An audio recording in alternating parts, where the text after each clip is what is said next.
Microfinance সকাহ নে সৰ্বনাশ বোকাখাতত মাইক্ৰ'ফাইনেন্সে সৰ্বশ্ৰান্ত কৰা এটা পৰিয়ালৰ কৰুণ গাথা মানসিক ভাৰসাম্য হেৰুৱালে এগৰাকী মহিলাই মাইক্ৰ'ফাইনেন্সে কাঢ়ি লৈ গ'ল পৰিয়ালটোৰ সৰ্বস্ব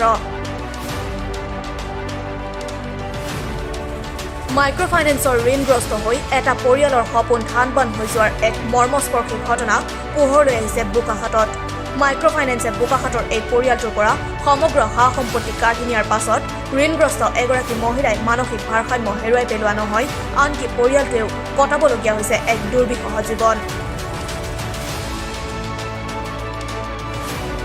মহিলাগৰাকীৰ নাম জানমণি বৰদলৈ নৱম আৰু অষ্টম শ্ৰেণীত পঢ়ি থকা কন্যা পুত্ৰ আৰু স্বামীৰ সৈতে জানমণিৰ আছিল এখন সুখৰ সংসাৰ জানমণিৰ স্বামী প্ৰমোদ বৰদলৈ পেছাত এজন ৰং মিস্ত্ৰী স্বামীৰ উপাৰ্জন আৰু মাইক্ৰ'ফাইনেন্সৰ পৰা ঋণ লোৱাৰ টকাৰে সুখেৰে চলি আছিল পৰিয়ালটো কিন্তু এদিন এই মাইক্ৰ'ফাইনেন্সে সৰ্বহাৰা কৰিলে পৰিয়ালটোক মাইক্ৰ'ফাইনেন্সে ঘৰৰ সামগ্ৰী কাঢ়ি নিয়াৰ পাছত ক্ৰমশ মহিলাগৰাকীয়ে হেৰুৱাই পেলালে মানসিক ভাৰসাম্য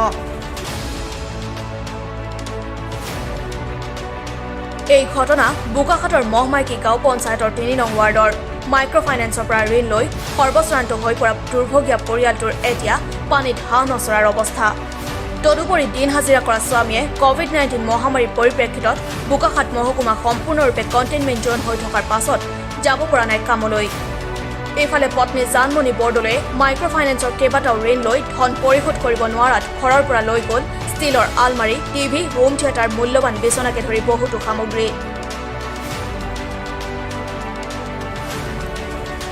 ইতিমধ্যে মানসিক ভাৰসাম্য হেৰুৱাই পেলোৱাৰ ফলত প্ৰতিবেশীৰো বাঢ়ি গৈছে ক্ৰমাৎ অসন্তুষ্টি গোহালি সদৃশ এটা ঘৰত এতিয়া বাস কৰে এসময়ৰ সৰু আৰু সুখী পৰিয়ালটোৱে জৰাজীৰ্ণ বাসগৃহটোত নাই কোনো নিৰাপদ বেৰ আৰু বিজুলীৰ সংযোগ ঘটনাটো হ'ল মানে আমাৰ গোট আছিলে 5টা তাৰে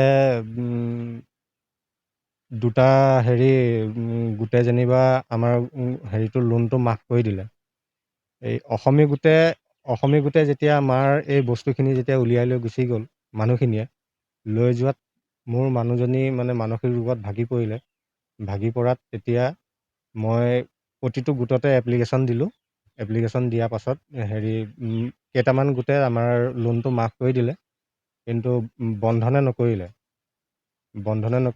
এতিয়া বন্ধনটো আমাৰ যেনিবা বন্ধই হৈ আছে কাম নাই লকডাউন তাৰোপৰি পইচা পাতি দিব পৰা নাই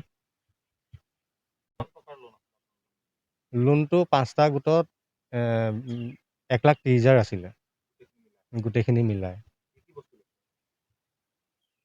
গডৰেজ এটা লৈছিলে বিচনা এখন লৈছিলে তাৰপৰা টিভি এটা লৈছিলে এই সিমানেই বাকী পইচা যেনিবা জমা আছিলে বাৰু সেই জমা পইচাকেইটা মই উলিয়াই পেলাই মানে কি ধৰক আজি মোৰ কিস্তি মই দিব পৰা নাই বেলেগ এজনে দি দিছে বা ইজনে সিজনে তেনেকৈ মিলাই কৰি দিয়েতো সেই তেনেকৈ কৰি সেই ধাৰ কেইটামান মাৰিবলগীয়া আছিলে সেইখিনি ধাৰখিনি মাৰিলোঁ নাছিলোঁ আমি বেলেগত আছিলোঁ বেলেগৰ ভাড়াঘৰত আছিলোঁ তাৰপৰা সেই মানুহজনী তেনেকুৱা হোৱাৰ পৰা মানে কি এতিয়া মই ভাড়াঘৰত থাকিব নোৱাৰা হ'লোঁ কাৰণ অসুবিধা হয় এতিয়া আমি এইটো ৰুমত থাকিম সিফালৰ ৰুমটোত বেলেগ এঘৰ থাকিব তাই হুলস্থুল কৰি থাকিব সেই মানুহ ঘৰৰ অশান্তি হয় ক'ভিড-19 মহামাৰীৰ সংক্ৰমণৰ বাবে যোৱাটো বৰ্ষৰ পৰা বিদ্যালয়সমূহ বন্ধ হৈ আছে যদিও এণ্ড্ৰইড মোবাইলৰ অভাৱত নৱম শ্ৰেণীত পঢ়ি থকা ৰুবি বৰদলৈ আৰু ষষ্ঠ শ্ৰেণীত পঢ়ি থকা শান্তনু বৰদলৈয়ে কৰিব পৰা নাই অনলাইন ক্লাছো ইফালে বিদ্যুৎ সংযোগ নথকাৰ বাবেই ঘৰত প্ৰায়েই কেৰাচিন তেলৰ অভাৱৰ বাবেই দুয়ো সন্তানৰ পঢ়া-শুনাত আহি পৰিছে বাধা উল্লেখযোগ্য যে জানমণি বৰদলৈয়ে অসমী গোট LNT গোট সংস্কাৰ গোট আৰোহণ গোট আৰু বন্ধন গোটৰ পৰা ঋণ লৈ পৰিশোধ কৰিব নোৱাৰাত অসমী গোটৰ সদস্যাই তেওঁলোকৰ সামগ্ৰী কাঢ়ি নি বিক্ৰী কৰি ধাৰ মাৰে বন্ধন গোটৰ বাহিৰে আন কেইটা গোটৰ মেনেজাৰে জানমণিৰ মানসিক অৱস্থাৰ বাবেই ঋণ ৰেহাই দিছে যদিও এসময়ৰ সহকৰ্মী অসমী গোটৰ সদস্যাই সামগ্ৰী কাঢ়ি নিয়াৰ পাছৰে পৰাই মানসিকভাৱে ভাগি পৰিল Janmoni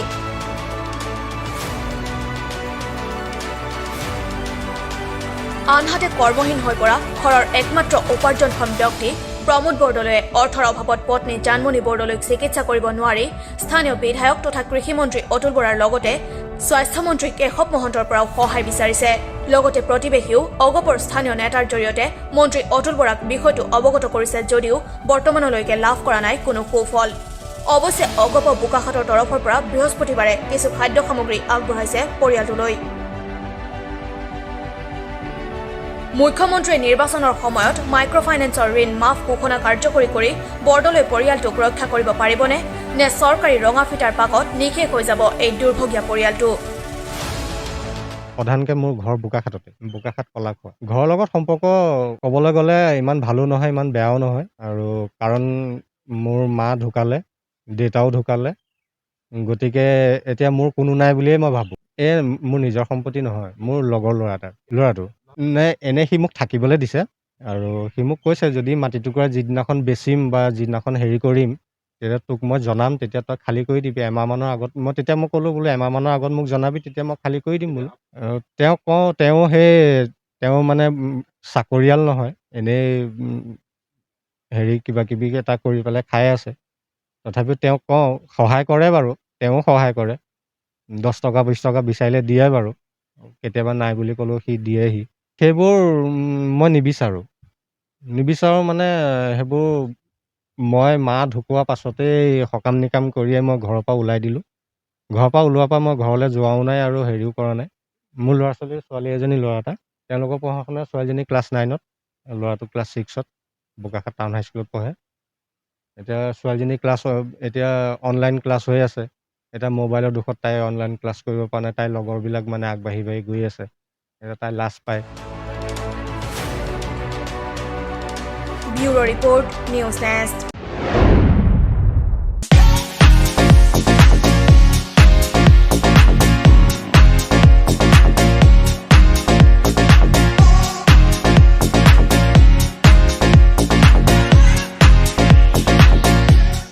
Emax Beauty Academy, #1 institute in India. 4,000 plus branches in entire India. ISO certified organizations. Government of India, Ministry of HRD affiliated. Specially for financial weak and rural area students. 100% job guarantee for government and private companies at very low cost. Timings depends on students. High qualified professional trainer. Food and accommodation available.